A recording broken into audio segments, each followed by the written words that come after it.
بسم الله الرحمن الرحيم. الحمد لله القائل: واتقوا فتنة لا تصيبن الذين ظلموا منكم خاصة. ما بعد، إخوة الكرام، أود سلامتي دمان ولا لها الصوماليات عالمكم ميلو بعد كجوكتان سلام كدب وحان رومانتنا وحير عن كتابته إن حرقي ولكن عبد الملك موسى علدون إن شخصية عبد الملك يوحي أمده وقبتي وحا أن فيلين عبد الملك إن لغة أول مريو iyo abaalmarintiisii waxa laga dhigay iyo codsi aan ka codsanayo maamulka xirtay Cabdi Malik iyo walaalaha deegaanadaasi ku nool inay u ololeeyaan in la soo daayo xorriyadiisa loo soo celiyo walaalkan Cabdi Malik. haddii maamulka codsigeena uu aqbali waayo cuquubada ka dhalan karta iyo waxa uu Cabdi Malik rabbi ugu bedeli doono xariga ayaan rabaa inaan yar ka taabto. markuu ugu horeysa walaalayaal sida la socotaan Cabdi Malik waa wariye, waa walaal Soomaaliyeed, waa walaal ka shaqeeya samafalka, waa walaal jecel dadka danyarta inuu u shaqeeyo, waa walaal soo bandhiga mar waliba baahida ay qabaan dadka masaakiinta aan baahidoodii gudan karin, waa walaal u istaagay masaakiinta ay iska indhitireen oo ay wax u qaban waayeen dadkii la rabay inay wax u qabtaan. Cabdi Malik waxyaabaha aan ku xasuusana waxaa ka mid ah walaalkii reer Burco ee Cabdullaahi Aadan oo run ahaantii muddada 20 sano in ka badan silsilada ku xirnaa ciida seexan jiray oo run ahaantii roobka ku dildii jiray, qorraxda ay ku soo bixi jirtay ay ku duldhici jirtay, wax daryeela la'aa, silsiladii lugta looga xiray heer ay gaarsiisay in lugtii infection ay qaado laga jaro, tan kalena ay ku socotay. Cabdi Malik wuxuu ahaa shakhsigii intuu walaalka u tagay kaamira ka soo duubay baahidiisii ummadda Soomaaliyeed u soo bandhigay, kadibna sabab u noqday walaalka dhibka in laga saaro. waan la soconaa walaalayaal, waa la dabeeyay. Cabdi Malik heer wuxuu gaarsiiyay walaalka isaga in magaalada Burco in looga dhiso guri villa ah ku kacday lacagtiisa $18,750. Cabdi Malik ma ahan kaliya hawsha qof ruux ma arkaysa qabtay. waxqabadka Cabdi Malik laguma soo koobi karo hal kaliya video ah. waxaan ku xasuustaa Cabdi Malik in uu yahay shakhsiga kaliya ee tagay tuulooyin gobolka Togdheer oo run ahaantii mas'uuliyiinta iska indhatireen inay tagaan walaalihii ku noolaa ee abaartu ay baabi'isay ayaga iyo xoolahooda. wuxuu ahaa shakhsigii video ka soo duubay ummadda Soomaaliyeed u soo bandhigay, wixii loo soo dirayna si sharaf leh u gaarsiiyay oo biyo gaarsiiyay, cunto gaarsiiyay. Cabdi Malik ayuu ahaa.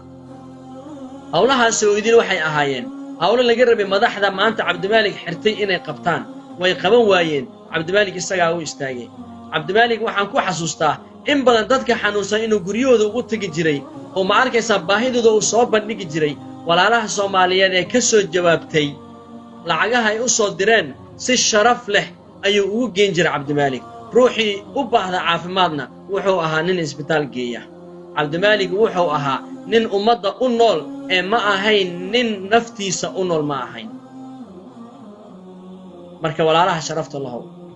mas'uuliyiinta Cabdi Malik xiratay waxa aan maanta filaynay waxay ahayd Cabdi Malik in la guddoonsiiyo bilad sharaf, in la guddoonsiiyo magaciisa madaxtooyada in lagu qoro ayaan sugaynay ee ma sugaynin xabsi Cabdi Malik in loogu bedelo abaal jisadiisa. ruux markuu wanaag sameeyo waa loo abaalgudaa ee xabsi looguma bedelo. nasiib daro waay arrintaas iyada ah. waxaan ka maqlayay nin carab ah oo dhahay reer galbeedku ruuxooda faashilka ah ayay kor u soo qaadaan ilaa ma uu naajix ka noqdo, annagana ruuxeena naajixa ah ayaan hoos u rixnaa ilaa ma uu faashil ka noqdo. run ahaantii taasaan taagannahay dhammaanteen. maanta Cabdi Malik maxaa lagu haystaa? Cabdi Malik waxaa lagu haystaa inuu tegay magaalada Muqdisho oo u ololeeyay dawladda Soomaaliyeed, taageeray madaxweynaha Soomaaliya. waxaa nasiib daro ah in magaalada Hargeysa dhexdeeda hotelka Mansour xalfad loogu qabtay looguna dabaaldegay xisbiga Itoobiya maanta talada haysa ee maalinta ay taladu ay qabteen in magaalada Hargeysa dhexdeeda loogu dabaaldego waliba dadkii dabaaldegay calanka Itoobiya in loo dhiibay qaarkoodna ay soo xirteen مسؤولين إيو مدحنا إلي كهل لين عرين كعيدا أي ماركة السود دبيين أيوه همبليين هرقيسا لوغو دبالدقي إثيوبيا ولالكي ماركة إنتو بحي مقالة مقدشة تغينا waxaa dambi looga dhigay dawladda Soomaaliyeed ayaad u dabaaldegtay run ahaantii bani aadanka way kala mowqif doonaan karaan haddii ruuxa isaga garaadkiisa uu siiyay in walaalihiisa kale uu riixo uu arkay inuu keligii uu noolaan karo Cabdimaalik garaadkiisa iyo hankiisa halkaa wuu ka weynaaday wuxuu jeclaaday Soomaalinimo wuxuu ogaaday midnimo in ma arkaysa wax lagu helayo meel fog ayuu Cabdimaalik wax ka fiiriyay haddii adiga dareenkaagii uu kaa ku siin waayo ama aad garan weyday ما أها إنا تحديد قصب يقول صراع وفكر كي قاضي هديك الحرق أيات جلسة عبد الملك وحر سلاس دلاتي وحنقول باقية ما ملكي حري أما حرتي عبد الملك إنس بلا شروط إن يسود دايان حرية دي سنة وصل عليها دقن إسلام يدقن قال مد بنينا يساي مجرته عبد الملك إنه حبسي أو كحر ناظر ويدم بي أو قالي مجرته شعب ككونوا الديقان ذا سوى حنقول باقينا إن أيو استاجان أريكا عبد الملك إنسان كأمسن هذه حرقة عبد الملك ما أنت كأمستان بريتو لحرقة إليكو إنكو صعدا هذه قضية عبد الملك أي تها إنه الدولة الصومالية إنه تاجري بري إذن كان متكلة أيال إذنكم من مرسيون دونا حبسي واللقي لسان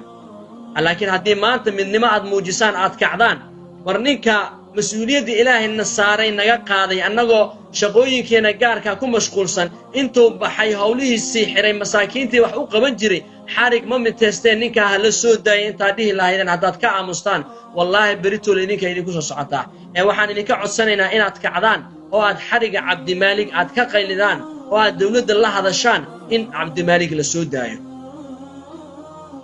هدي عبد الملك السود ده ويمحاك لنا دي بأبارة تاريخ ده دولة ولي بجرتي بربرتي waxay la burburtay dulmi ay u geysatay shacabkeeda hada dib u xasuustaan dawladii Maxamed Siyaad Bare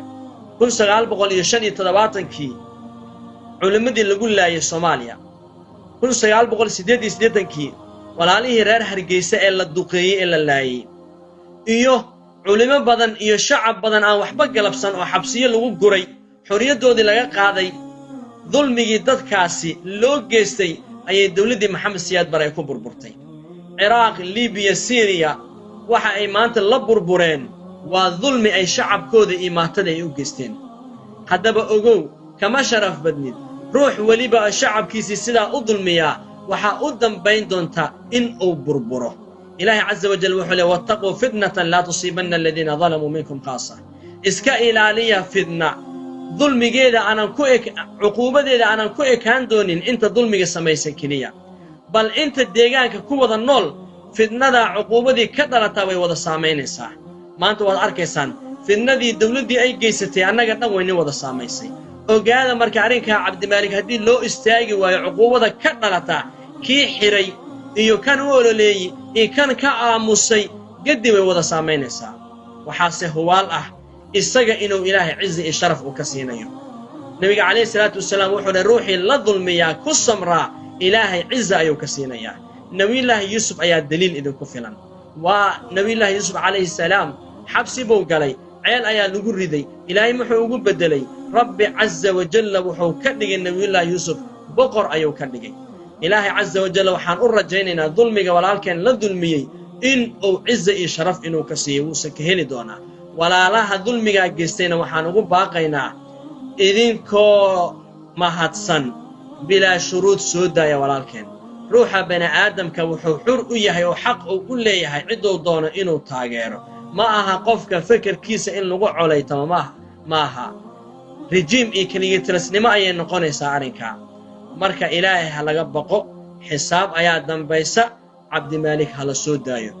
حرق عبد الملك وحرام جزاكم الله خير أدبر ومحسنتين والسلام عليكم ورحمة الله وبركاته صوماليو إدل وحومانا وما قابو أنا هاي ولا النيمو أفكو هذا الإسلاميو يسر بان وداقنا